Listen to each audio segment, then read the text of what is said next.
Hello, historical geology students. This is Dr. Hurt. I'm going to be going over your 12th lecture here. This is going to be on absolute dating, so we're moving right along with the material. We finished geologic time last time, which we talked a lot about. You might remember relative dating. And now we're going to be moving into something called absolute dating and also radiometric dating. They're related. Absolute dating is kind of more a general term. We're talking about actually figuring out the ages of rocks. That is, how old specifically a rock is. You might remember that with relative dating, all the techniques we talked about last week, we're talking mostly about situations in which we're figuring out how old one rock unit is compared to another rock unit. Now we're actually going to figure out not only how old one is and how old the other is compared to each other, but we're also going to figure out absolutely how old they are. Okay, so if they're 100 million years old or 200 million years old, etc., etc., etc. The way that we do that is through radioactive decay. Okay, so we're going to be talking a lot about this process outlined here. Not just the decay of uranium-235, but also just radioactive decay in general. So we're going to start off with some kind of background chemistry, stuff that probably you learned, in high school, if not middle school.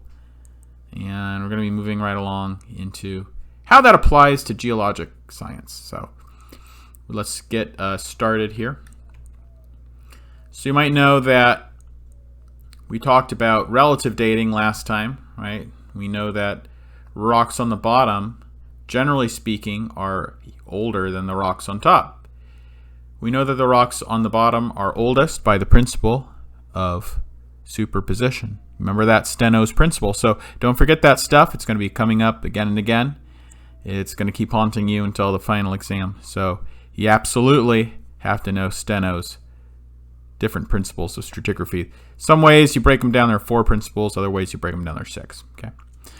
But that's not what we're doing today. We're doing absolute dating. So in absolute dating, we are actually interested in how old specifically the rock is, whether it's 120 million years old like this or 140, right? So we aren't just talking about how old one rock is compared to the other, but actually how actually old it is, absolutely. So by using stratigraphic principles, such as superposition, you might know that one given rock layer is older than another, but how do we know the exact age? How do you figure out the exact age of a rock? That's what we're going to talk about today. Most of our knowledge of absolute ages of rocks come from radiometric dating. This method is based on radioactive decay. Now you've probably heard of radioactive decay before, right? You probably heard about, you probably know that it's dangerous. You think about things like Chernobyl, and maybe you think of radioactivity in terms of like nuclear power. Probably it has a little bit to do with nuclear processes. That means nuclear simply means involving the nucleus. So during radioactive decay, the nucleus of an atom breaks apart, and it breaks into one thing and breaks into something else. Okay, so this is called the parent, and this over here, these two things are called the daughters. Okay. So parents and daughters. All right. Parents are going to be composed of radioactive nuclei. Okay. Now, not all nuclei are radioactive. Some of them are stable. Some of them are radioactive. Okay. Radioactive means they are unstable, and they're going to break apart little by little. So let's talk a little bit first, kind of review of stuff that you really should have learned in high school and middle school, but we're going to be reviewing it and taking a look at it right now. Okay, so remember that we have 92 different naturally occurring elements that are all arranged in the periodic table. Okay, some of these are natural, some of them are artificial, but there are 92, should be 92 naturally occurring ones. And some of these have stable isotopes. All of them have stable isotopes. Some of them have radioactive isotopes as well as stable isotopes. Okay.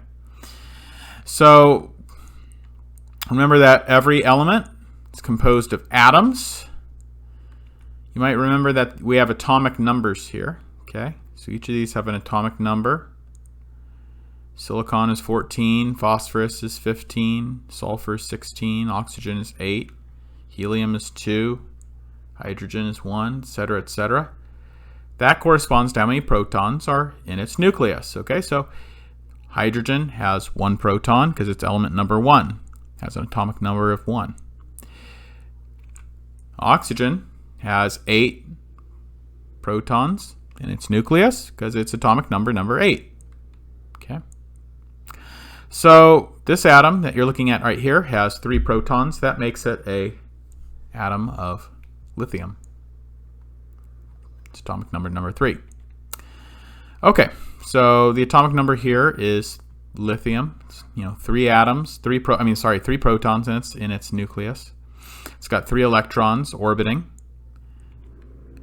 So we have an element symbol here. That's lithium. There's the atomic number of protons. Now this is something a little different. This is the atomic weight. And the atomic weight is the average number of protons and neutrons. Now notice that this is not a whole number. Isn't that interesting? Okay, it's pretty close to 7, 6.941, but it's not 7. It's 6.941. So what does that mean? This is what it means. The atomic weight is the average number of protons plus neutrons for all the different isotopes. This means that lithium has some different isotopes. Probably most of it is what's called lithium-7. That means it has, lithium-7 has how many protons? It has 3. How many neutrons? Because remember, there are neutrons in the nucleus as well, right? So we have protons, we have neutrons, okay? So how many neutrons do we have? In this case, we have 4, okay? So probably most lithium-7 has 3 protons. Well, it all has 3 protons and 4 neutrons. However, there's some lithium-6. Lithium-6 has 3 protons. It has to have 3 protons. Otherwise, it'd be a different element. And it has 3 neutrons. Okay?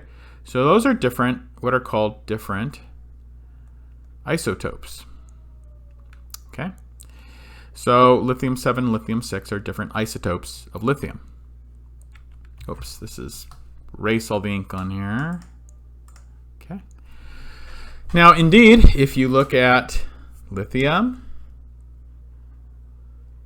lithium-7 is shown in blue, lithium-6 is shown in green. You'll notice most lithium is lithium-7, 92% of it, but 7% of it, or almost 8% of it, is lithium-6. Okay. So isotopes are atoms of a given element that have different mass numbers. A mass number, by the way, a mass number is the number of protons plus the number of neutrons. Okay? So it has a different, basically that means it has a different number of neutrons. Okay, so for example, you can have carbon-13, you can have carbon-12, 6 protons, 6 neutrons. You can have carbon-13, which is 6 protons, 7 neutrons. And you can have carbon-14, which is 6 protons, 8 neutrons.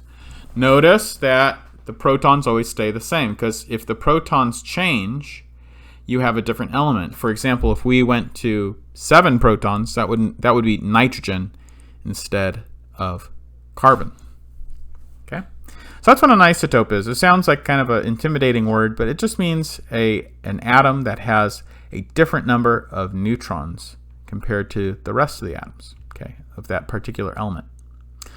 So the number here is called the mass number, by the way. So carbon-12, it's how many protons and neutrons there are. Carbon-13, it's how many protons and neutrons there are, okay? 6 protons here for carbon-14, 8 neutrons, 6 plus 8 is 14. So it's called carbon-14, okay? Now, for carbon, and by the way, I think this is actually a question on your lecture assignment. Carbon-12 has takes up 98.9% of the carbon in the in the world. So when we look at carbon, most of it, 98.9% of it's going to be carbon-12. Okay, so a vast majority of it's carbon-12. Carbon-13, though, has a little chunk, about 1.1%. Carbon-14 is very rare. It's only 0.1%. And in fact, it's carbon-14 that we use during radiometric carbon dating. Okay, probably some of you have heard of radiocarbon dating. It's what we use to measure the age of carbon-containing materials. So some isotopes are stable, some are not. Okay, carbon-12 and carbon-13 are both stable.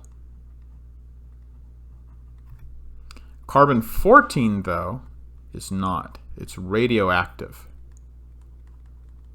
So that means unstable. That means that carbon-14 will slowly decay. Doesn't happen all at once, but atom by atom, it will decay and turn into something else. Okay, so those are the stables.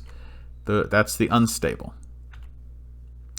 Now, when carbon-14, just for an example, we don't actually use carbon that much when we do radiometric dating of rocks. But carbon-14, when it does decay, it turns into nitrogen-14 plus an electron. Okay, so basically what happens is one of these protons, I'm not sure, let's see, 1, 2, 3, 4, 5. I don't know which one of these are supposed to be protons, which are supposed to be neutrons. But, I guess it's supposed to be, these are supposed to be protons. So, oh wait, no. I think the red are supposed to be, these are kind of weird pictures, huh? I think the red is maybe supposed to be a proton. But anyway, one of these protons, or actually, I'm sorry, I'm getting myself all confused. Maybe that's why. Let's say, I wish these pictures were the same, but it's okay. Let's say these are the neutrons. Let's say this is a neutron. What happens is this neutron sheds an electron. And when a neutron sheds an electron, it loses a negative charge. It becomes positively charged, which makes it a proton. So that's called a beta decay. Because this electron is called, another name for it is a beta particle. Okay, so it's called a beta decay. So one of the neutrons turns into a proton, and that turns the carbon into a nitrogen. Okay, because carbon is element number 6, has 6 protons. Nitrogen is element number 7, has 7 protons. So carbon-14 nucleus is not stable at random. One of its protons will release a negative particle, turning it into a neutron. That process is called beta decay. Okay. Now, even though this process is random, when you have trillions and trillions and trillions of carbon-14 atoms, the rate of radioactive decay is very predictable. This is also misspelled. Predictable. Whoops. I'm trying to put a predictable. It's pretty predictable. Okay, so even though it's a totally it happens completely at random.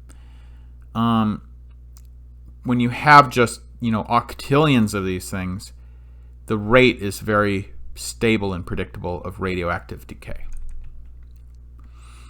So, as time goes on, what you'll see is, let's say that at time 0, when we first start off, we have 100% of our original carbon-14 atoms. Okay? Now, at a certain point, we're going to start decaying and decaying and decaying, and we're going to be losing our carbon-14 atoms. So you can see, as time goes on, here's time, the age of the sample. As we move to the right, we get older and older. And you'll notice as we get older and older, the amount starts to wane until we get to about 50%. Okay, you'll notice that at about 50%, to get 50% happens in, what does that look like? Maybe 7,000 years? Something like that. Okay. So to get to that, maybe I'm drawing this off to the, oops, it's kind of hard to draw with this pen. Maybe 6,000, can't really tell. So the time that it takes for the atom, the number of atoms to decrease by half is called the half-life, okay?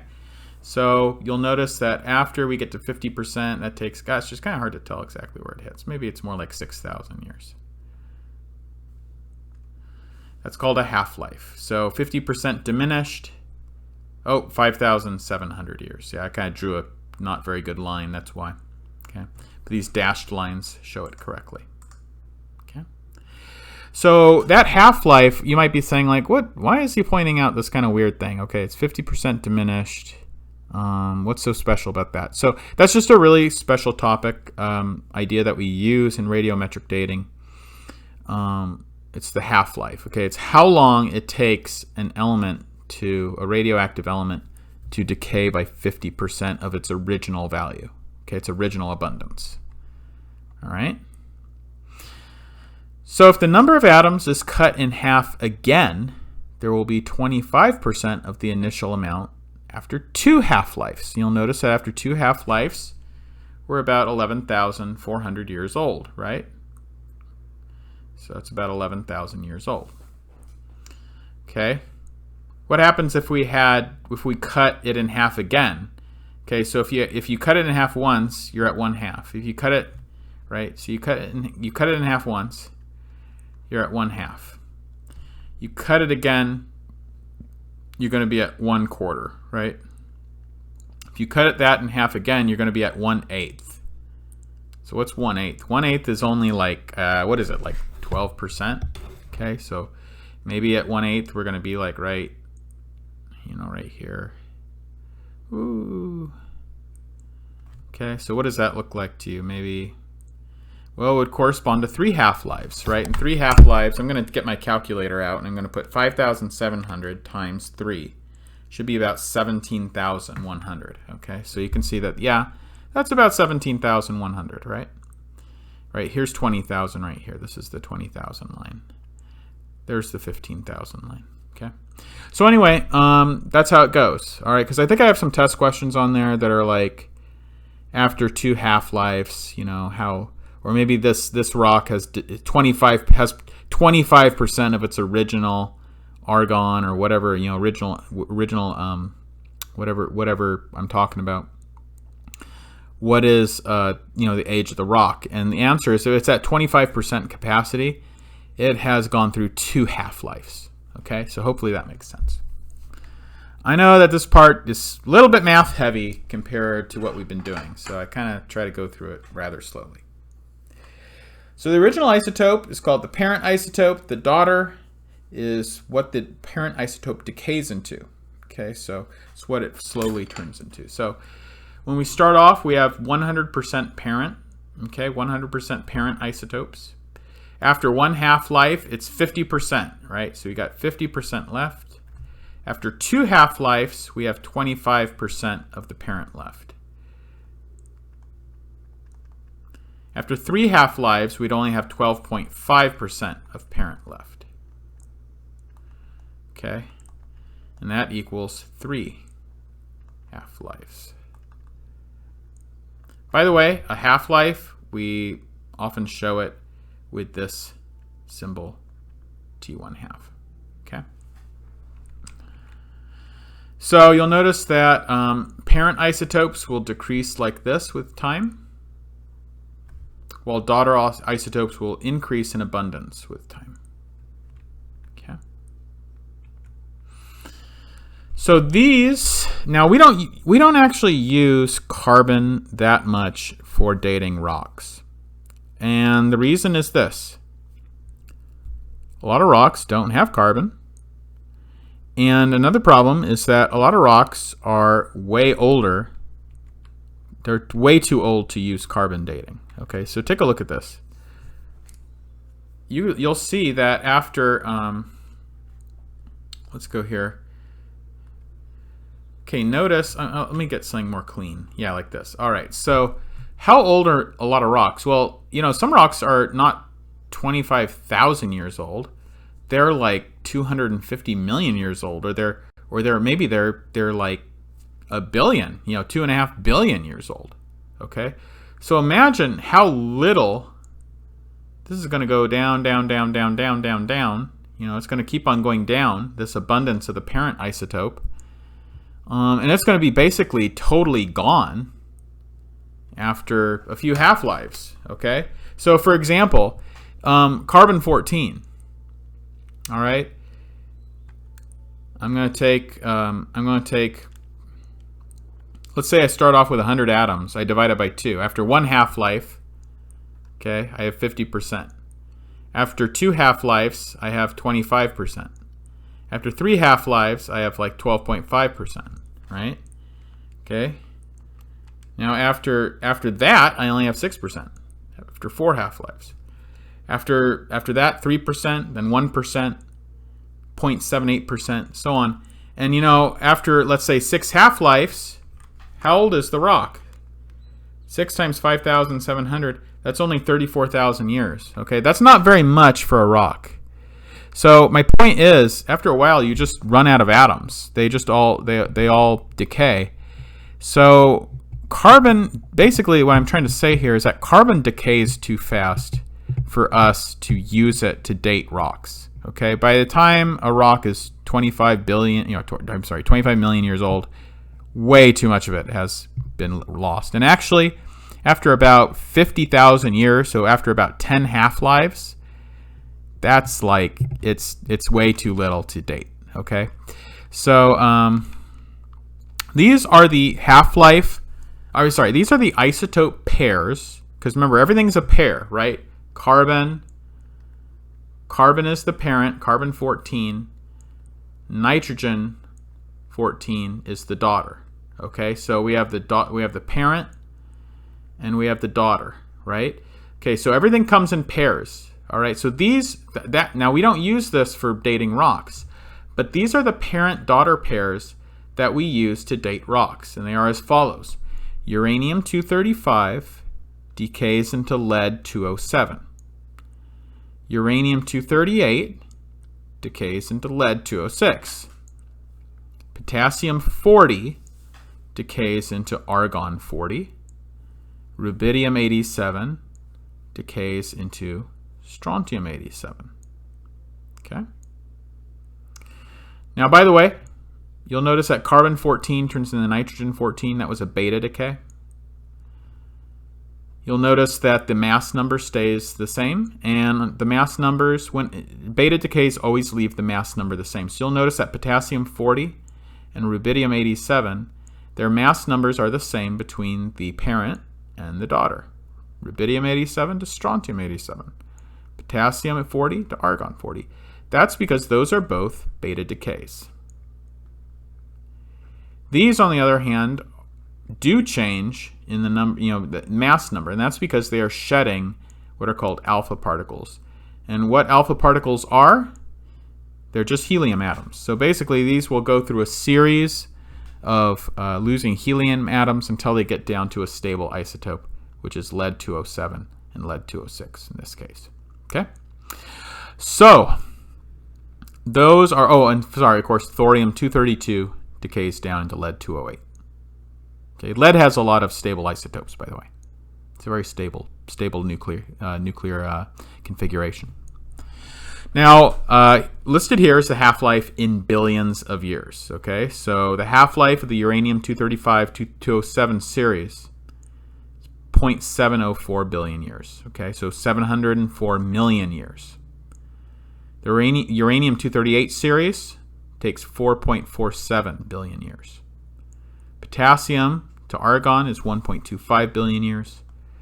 The strontium, rubidium, that takes 48 billion years. And thorium takes 14. Okay, so those, you'll notice, are much, much longer half-lives than carbon. That's why these are useful to date rocks. So this shows the effective dating range. So uranium, we can date with uranium-235 dating. We can use anything 10 million years to 4.5 billion years, 10 million years to 4.5 billion years. Potassium-40, because it has, you'll notice kind of a shorter half-life here, we can use up to 100,000 years. Okay, pretty short. 100,000 years old to 4.5 billion years old. Rubidium-87 is 10 million. So most of these are between 10 million, anywhere between 10 million and 4.6 billion. Okay, the only one that really offers anything less than 10 million is potassium-argon dating. And a lot of this has to do, you might wonder, like, why can we do this so effectively? Because look, we can do 100,000 years. That's not very old.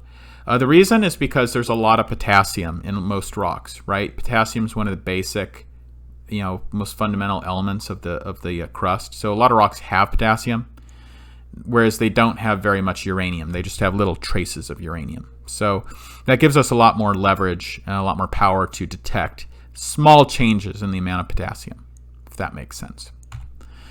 So why isn't carbon-14 listed here? It's because it's very useful for archaeology, because remember, archaeologists study things that are like, the age of human civilizations and artifacts and things like that.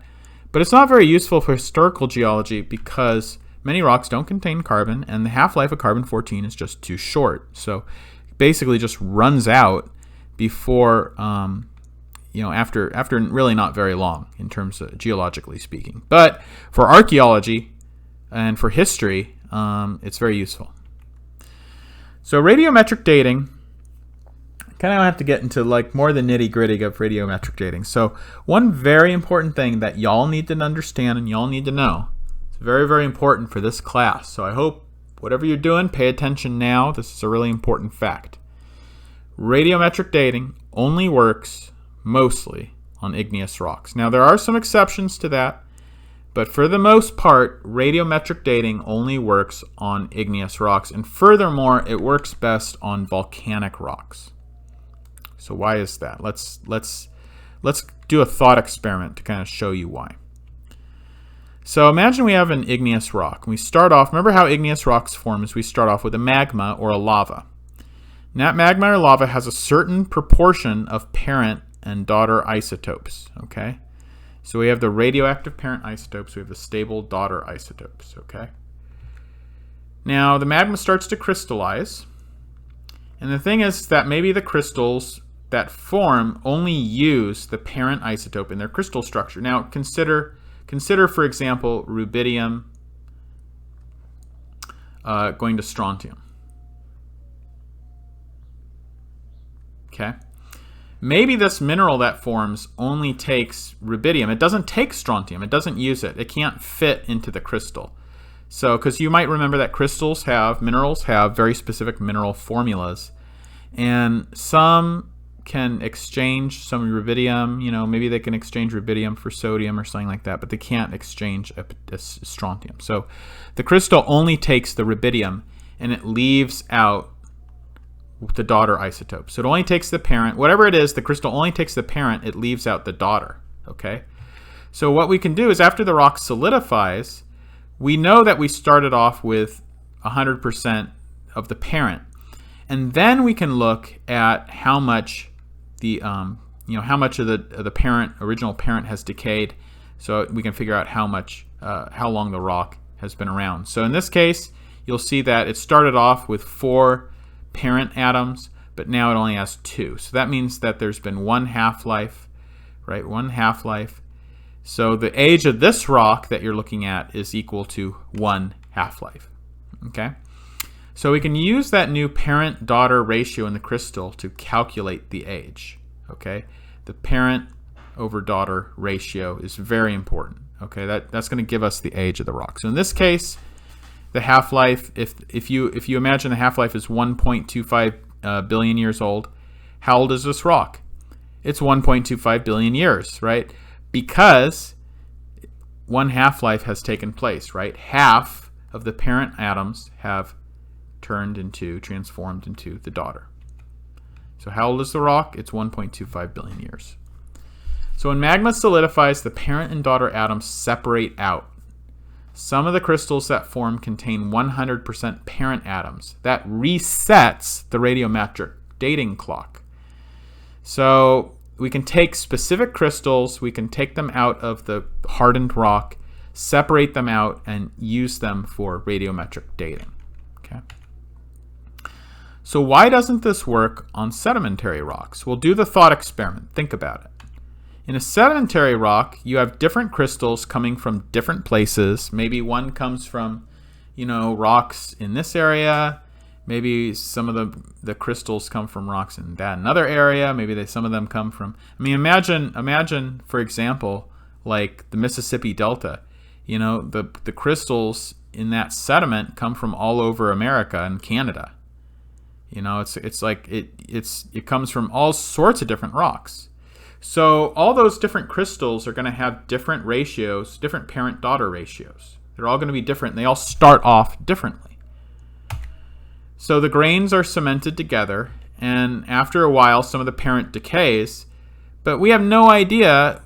It doesn't tell us anything. Like, the whole process of cementing the rock together doesn't reset the radiometric clock. It doesn't reset the original abundance of the parent isotope. Does that make sense? See, crystallization of the magma resets the clock. It starts off the crystals with 100% parent. That doesn't happen with sedimentary processes. Okay, so that's why we can't use it. Now, there's one big exception to the sedimentary rock rule. There's one sedimentary rock that can be used to date, okay? And that's any rock with glauconite. So glauconite is a green mineral that's very rich in potassium. And glauconite commonly forms during diagenesis. So it forms while the sediments are turning into a sedimentary rock, okay? So it kind of forms like as a cement to glue the rock together during the sedimentation, lithification, diagenesis process. So that when it forms during diagenesis, that does reset the radiometric clock, okay? So that glauconite has 100% potassium, no argon.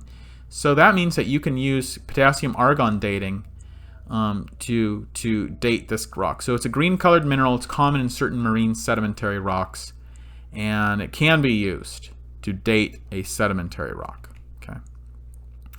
Imagine a metamorphic rock. So, a metamorphic rock, it's not going to be really very different. I mean, it depends what you start off with, right? Let's say, because some metamorphic rocks start off as the protolith is a sedimentary rock, like a shale. Some of them start off with a protolith that's igneous, maybe like a basalt. So it all depends what it is. But let's say you start off with a sedimentary rock with different minerals and different mishmash of parent-daughter ratios because the minerals come from, different places. They have different ratios, parent-daughter ratios. Heat and pressure increase, and maybe during heat and pressure and metamorphism, maybe it might cause a new mineral to crystallize. And maybe that new parent only uses, or that new crystal only uses the parent isotope. So that could reset the radiometric clock. However, once it decays and we can calculate an age, that only tells us the age of metamorphism. But the age of the protolith, this is protolith, not photolith. Protolith. Yeah, Microsoft products hate that word protolith. They always auto change it to photolith. It's very annoying. So the time of metamorphism, we don't know the age of the protolith. In this case, we only know the age of metamorphism. Now, knowing the age of metamorphism is useful. We might be happy with that.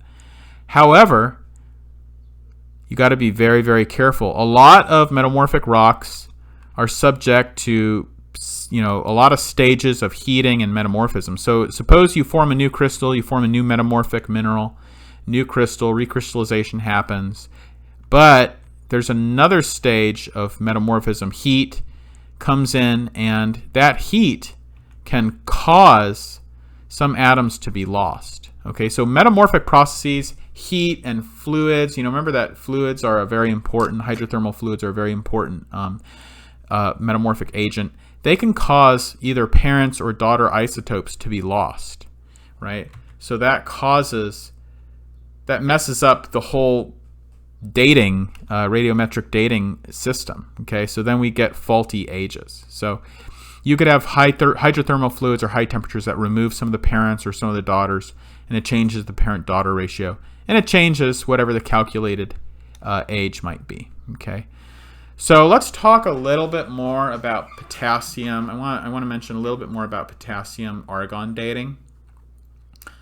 So you can see that it's very useful. Potassium is a very abundant element. Argon, though, you might remember, is a noble gas. So a lot of minerals have potassium in it. Glauconite, amphibole, mica. Volcanic rocks have a lot of potassium. You can just mash up the whole volcanic rock. It works. So we have a lot of potassium-bearing minerals. But argon is problematic because it is a gas, right? Argon is a gas. It's a noble gas. So what happens with gases? You all know what happens with gases. You ever get a helium balloon?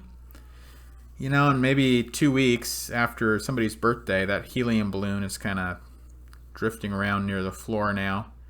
What happened? It used to be popped up in the air, a little real happy looking. Why is it near the floor now? That beautiful helium balloon you got on your birthday, now it's drifting around on the floor. It's because it's lost its helium, right? Same thing with argon. Same thing with rocks, right? Rocks have they're better than a balloon, but they have a hard time holding on to that argon. So argon can be lost over the course of a rock's lifetime. So that could mess up our whole calculated age. So you should always use potassium-argon ages and consider it a minimum age. So really, potassium-argon dating is only somewhat useful because really it's only gives us a boundary of a minimum age. That means it has to be at least this old. Because if we found more of the daughter, that means more decay, and that means it would have been older. Okay, but we should always consider potassium-argon dates as a minimum age. Okay, so let's say you start off with a mineral. It's a 100% potassium 40. Okay. After some time, the potassium 40 decays and only 25% is left. So how old is that rock? It is 2 half-lives, right? 25% is left. Remember, after one half-life, rock is 1.3. Okay, after 1 half-life, we have 50%. After 2 half-lives, we have 25%. After 3 half-lives, we have 12.5%. After 4 half-lives, we have what? 6 point something percent. Okay, so on and so forth. So we have 25% left. That corresponds to 2 half-lives. So what is the age of the rock? The age of the rock is 2 half-lives. Okay, 2 times the half-life, which is 1.3 billion years. 2.6 GA. Okay. So in reality, this rock is 2.6 GA. But let's say that something happened. Imagine some of that argon leaked out. And now we go to this rock and we see, oh, 1 parent and 1 daughter. That means only 1 half-life has passed because it's 50% decayed.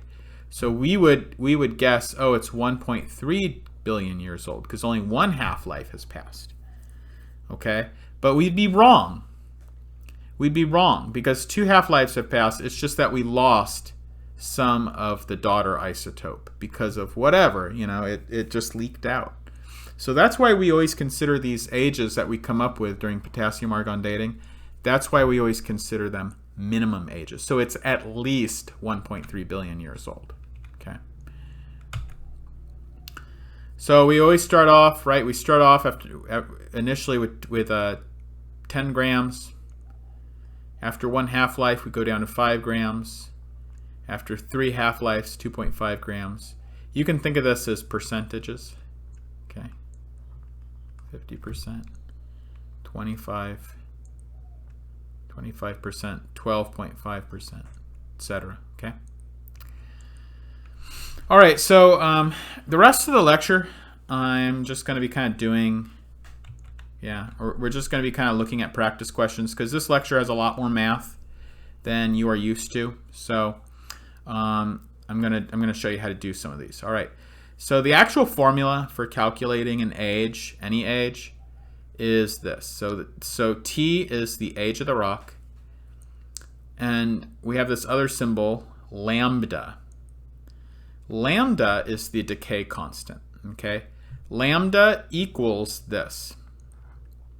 So half-life equals the natural log of 2 divided by lambda. So another way to rewrite this, lambda equals natural log of 2 over the half-life. Okay? You should know that. Lambda equals natural log of 2 over the half-life. Okay? So that's lambda. Then the natural log ln, the natural log of 1 plus the daughter over number of daughters over the number of parents. So the dp, d over p is the daughter-parent ratio. Okay, the daughter-parent ratio. All right, so let's do a sample question. You analyze a mineral sample. You measure the amount of potassium 40. You measure the amount of argon 40. You find the dp ratio of 0.77. What is the age of the rock? Okay, so to do that, T equals the age, equals 1 over lambda. Now lambda, remember, is equal to ln2 over T1/2. Okay, so I'm going to put ln2, and remember, a denominator in the denominator. So I'll put it like this. Maybe this will be less confusing to people. ln2 over T1/2. Okay. Times the natural log of 1 plus the daughter over p, d over p, right? d over p. d over p is just 0.77. Okay. So another way of writing that is like so. I'm going to rewrite this. 1. Okay, now you see we have a denominator in the denominator. Okay, so the denominator of the denominator can move up to the numerator. So I'm going to write this as T 1/2 over natural log of 2 times the natural log of 1.77. Okay, now I got to get my calculator out. Okay. On your calculator, now I don't know what kind of calculator you have. You should have a thing that looks like this, right, with a natural log button. Okay, so that's how that works. So I'm going to get my calculator out. Now the half-life of potassium 40 argon 40 system is 1.3 billion years. So I'm going to write 1.3 Ga over natural log of 2. Okay, I'm going to get my calculator out. Here's my calculator. Got my calculator. I'm going to type in ln2. And I see that ln2, natural log of 2, is just a number, and it's equal to 0.69. Okay? We're going to multiply that by the natural log of 1.77. Okay, I'm going to take the natural log of 1.77.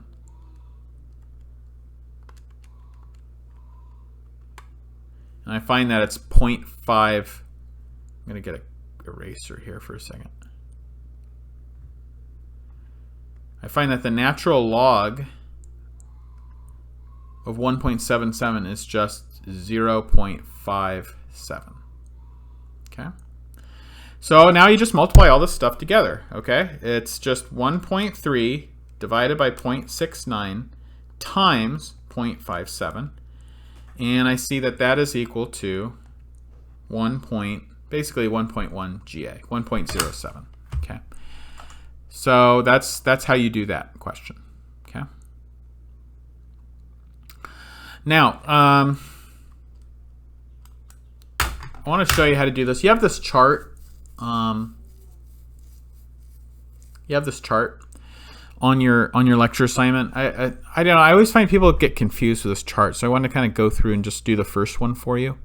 So I want you to just fill out this chart. So I want you to give me the number of neutrons and number of protons in the parent isotope and the daughter isotope. So the number of neutrons in carbon, it's going to be the first you have to know the atomic number of carbon. So the atomic number of carbon is 6. Okay. So the number of protons here is 6. The number of neutrons, how do we get that? We take the mass number and we subtract the atomic number. So 14 minus 6 is 8. Now for the daughter isotope, what's the daughter isotope of carbon-14? You have to go look that up. And you know, I mean, all this information is in, I mean, I gave you all this information, right? It's like way back. Here it is, okay? So you just got to look this stuff up, okay? But, whoops.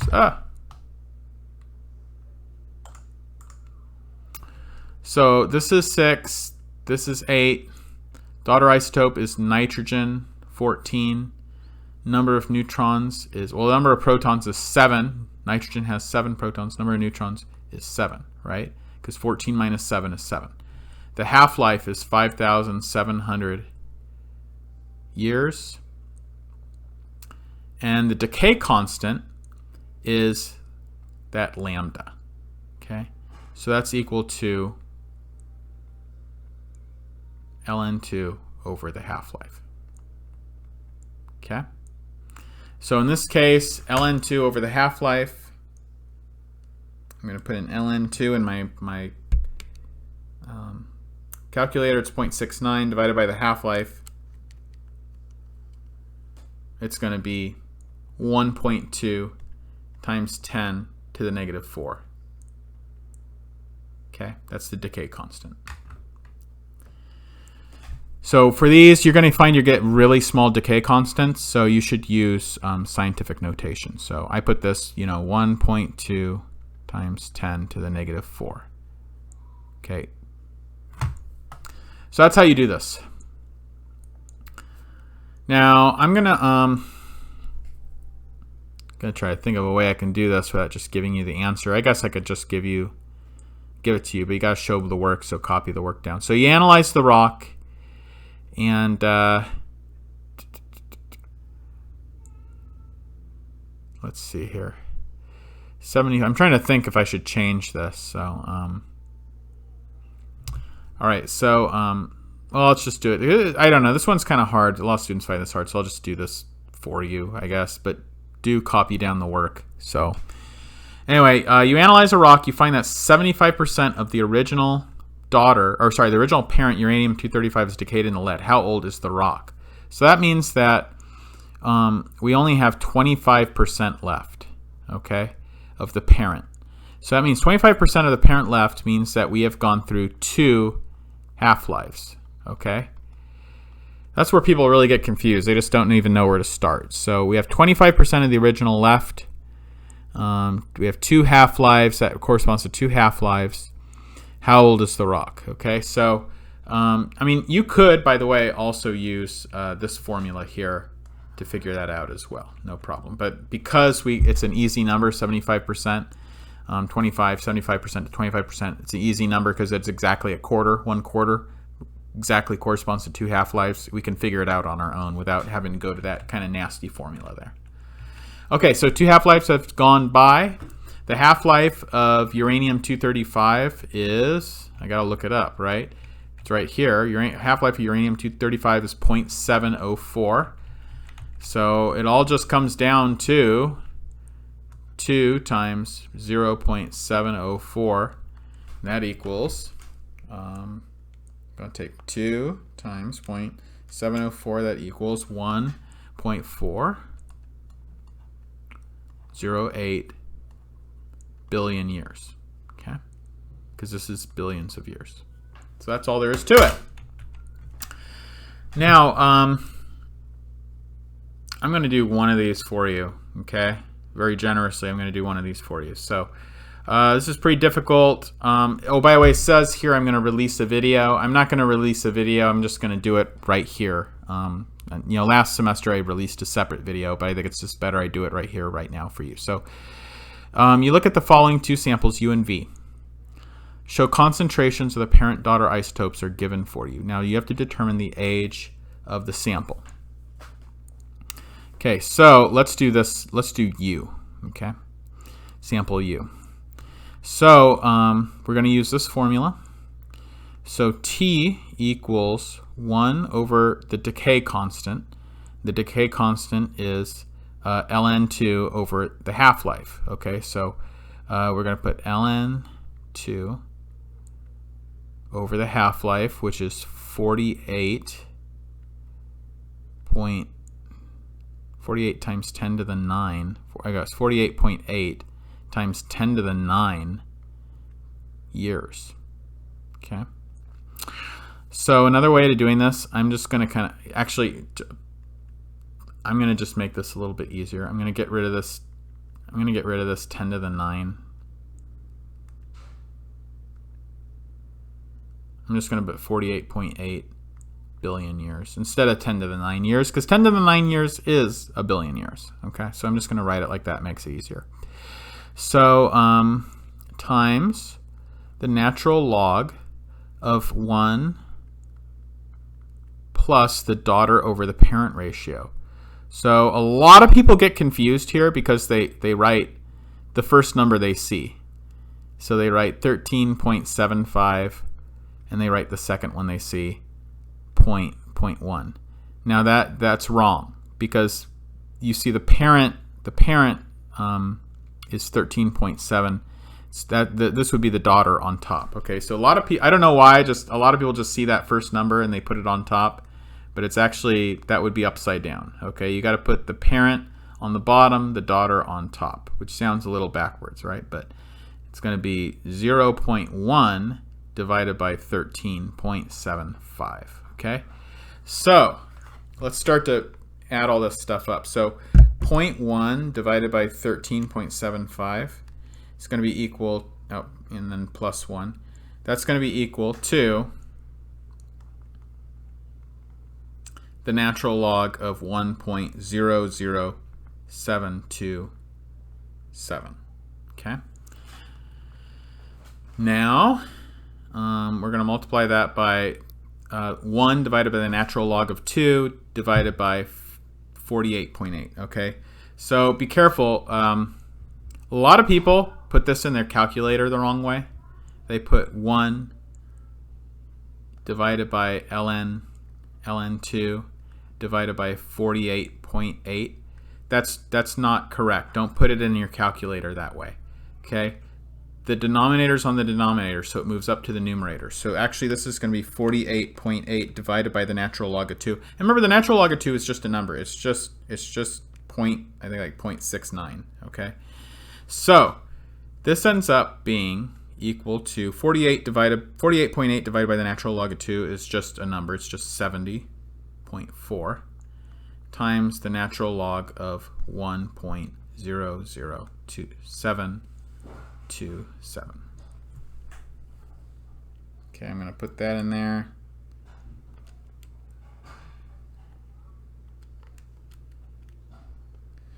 And I find that the answer is 0.509 billion years. So it's basically 0.51, if we round it off, 0.51 billion years. Okay, so that is 510 million years. All right, so that's how you do that. Now you have to do the next one all by yourself. Okay, and show your work. So that's all I have for you today. I know it's kind of a math heavy, difficult lecture, but you'll get through it. And please reach out to me if you need more help. I don't mind doing more example problems if you want to see more examples. So just email me if that's the case. You have a good week, and I will talk to you next time.